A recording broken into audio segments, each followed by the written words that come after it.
Biarkan orang lain dengan pikirannya masing-masing. Kewajiban kita adalah untuk terus memperbaiki diri. Hai, halo, assalamualaikum teman-teman semuanya. Insya Allah kabar baik ya hari ini. Amin ya robbal alamin. Untuk teman-teman yang baru gabung, saya ucapkan selamat datang. Salam kenal dengan saya Maya. Semoga kalian suka ya dengan video yang saya share kali ini. Sebelum lanjut nonton videonya, boleh ya mohon dukungannya dengan menekan tombol subscribe. Semoga kebaikan teman-teman semua dicatat sebagai pahala dan diberikan balasan berupa kebaikan lainnya. Amin ya rabbal alamin. Di video kali ini saya mau sharing kegiatan saya atau aktivitas saya sebagian ya di malam hari, yaitu cuma nyapu sama ngepel aja sih, tapi ini lumayan bisa meringankan pekerjaan saya di esok harinya.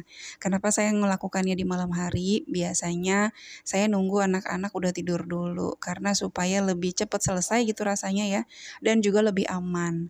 Maklum teman-teman, di rumah saya ini masih ada Batita yang kalau saya nyapu itu dia selalu ikut-ikutan pengen pegang sapunya gitu ya. Sampah yang udah saya kumpulin diawur-awurin lagi deh sama dia, disebarin lagi, akhirnya dia nyapu lagi. Terus kalau saya lagi ngepel, dia itu suka lari-larian gitu, sengaja warawiri. Bukan apa-apa, takutnya kepleset aja karena bahaya kan. Mungkin karena ini rumah yang lumayan udah berumur ya, alias rumah tua. Jadi kayaknya mau sehari disapu berapa kali pun tetap banyak pasir-pasir gitu jatuhan dari atas. Jadi kalau mau tidur ya selain sunnah juga kita kebas-kebas tempat tidur. Juga saya sekalian buang-buangin tuh barangkali ada pasir-pasir di tempat tidur karena nggak enak gitu ya, nggak nyaman. Kita tidur terus di situnya tuh kayak ngeres-ngeres gitu. Sama lantainya juga sama, mau disapu berapa kali, mau dipel berapa kali tetap aja selalu kotor. Tapi selama ini sih saya nggak mau terlalu mikirin banget ya hal-hal kayak gitu, dinikmatin aja dulu. Nanti kalau memang ada rezeki bisa pindah ke tempat lain karena dapat tempat tinggal juga itu berupa rezeki ya teman-teman, cocok-cocokan. Kadang kita cocok harganya tapi tempatnya nggak cocok. Kita cocok tempatnya, harganya nggak sesuai sama budgetnya kita. Itulah kenapa saya bilang kalau dapat tempat tinggal itu rezeki. Jadi teman-teman yang udah dapat tempat tinggal yang nyaman gitu ya, cocok budgetnya, cocok lingkungannya, cocok suasananya, bersyukur ya, alhamdulillah. Nah, ini saya lagi buka paket. Kemarin saya pesen alat untuk cetakan kue lumpur gitu.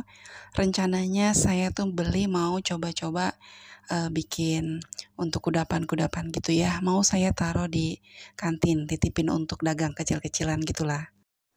Sebetulnya belum terlalu yakin juga ya, karena kalau dipikir-pikir keadaan pagi itu udah crowded banget, ngebangunin anak, nyuruh mandi, terus siap-siap. Kadang-kadang juga kalau mau sarapan itu harus dipaksa-paksa. Kebetulan anak saya nih yang sulung, si AA tuh kalau disuruh makan susah banget, sampai-sampai kadang saya harus kesel dulu gitu kalau nyuruh makan. Nggak tahu kuat banget, entah itu karena nahan lapar, males makan atau gimana. Tapi kalau disuapin mau dan bisa makan banyak.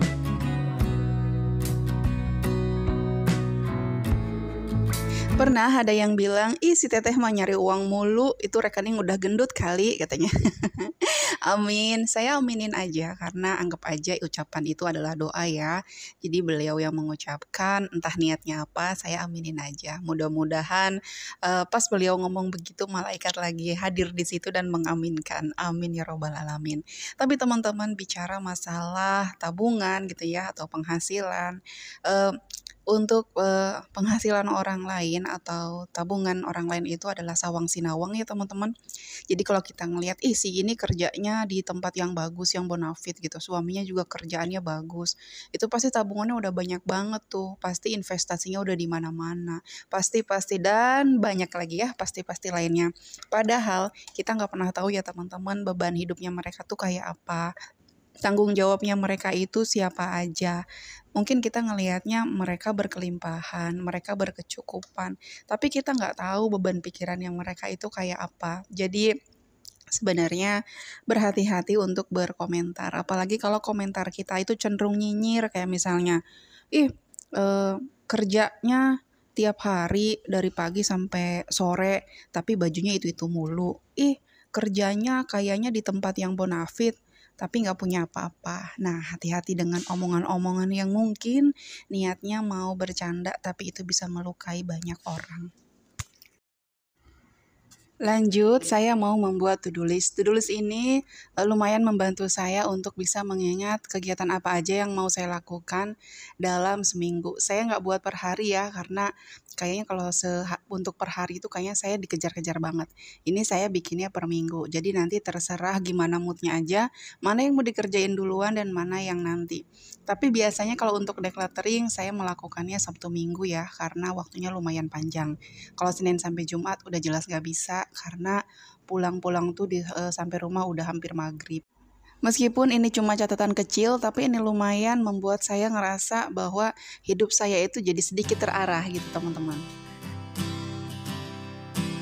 Tapi seperti biasa ini pun nggak saya jadikan sebagai patokan yang pakem gitu ya. Kalau bisa semuanya selesai, alhamdulillah. Kalaupun nanti ada yang belum selesai, saya tetap bisa melakukannya di lain hari. Hidup ini sebetulnya simple ya teman-teman, cuma kadang-kadang kita aja yang suka bikin jadi ribet. Sama seperti to-do list yang saya udah tulis tadi. Kalau seandainya itu saya bikin ribet, saya jadiin beban, mungkin itu akan justru berpengaruh sama hal-hal yang lain, kayak saya ngerasa gagal jadi seorang ibu yang rajin gitu ya, atau ngerasa gagal jadi seorang istri yang rajin, dan masih banyak lainnya. Contoh berpikir sederhana tuh kayaknya gini, lapar ya makan, kalau kita haus ya minum, terus kalau satu waktu kita ngantuk ya tidur, kalau sedih ya nangis aja, kan kita juga masih manusia. Jujur deh, kita kan tahu ya teori semua itu. Tapi kadang-kadang kita mikirnya jelimet gitu loh, ribet dibikin kusut. Saya lapar, tapi kalau saya makan, nanti saya gemuk. Kalau saya gemuk, nanti saya nggak cantik lagi.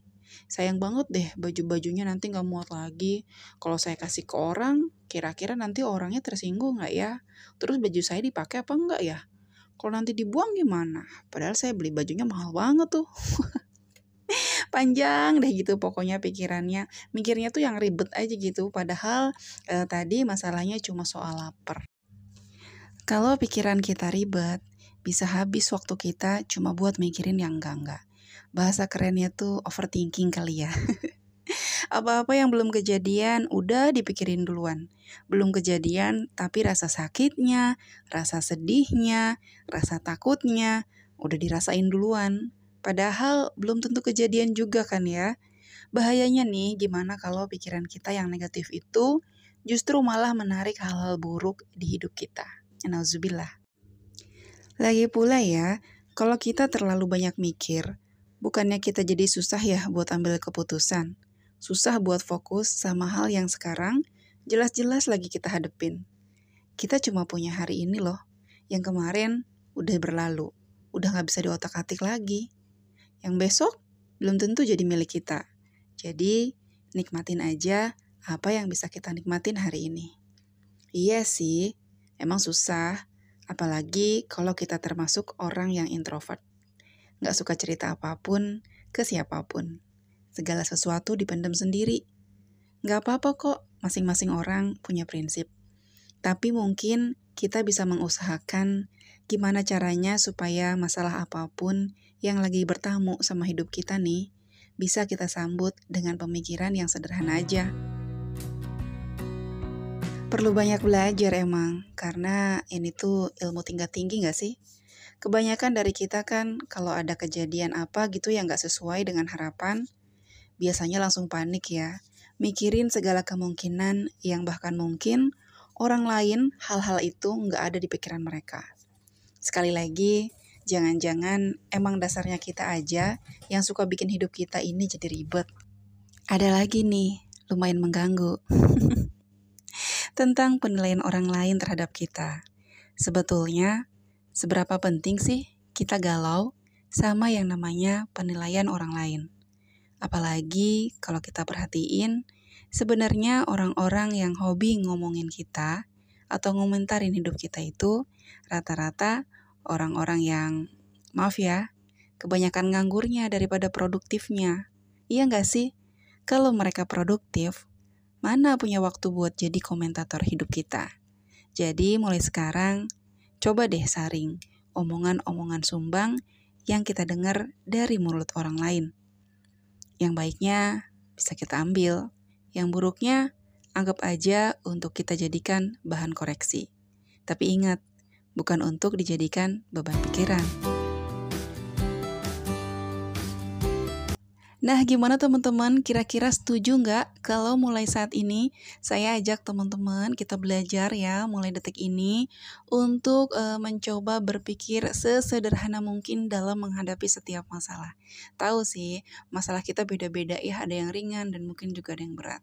Tapi insya Allah kalau kita berpikirnya bisa lebih sederhana, insya Allah pikiran kita juga lebih jernih dan kita lebih mudah dalam mengambil keputusan. Di dunia ini ada hal-hal yang bisa kita kendalikan, ada juga yang tidak.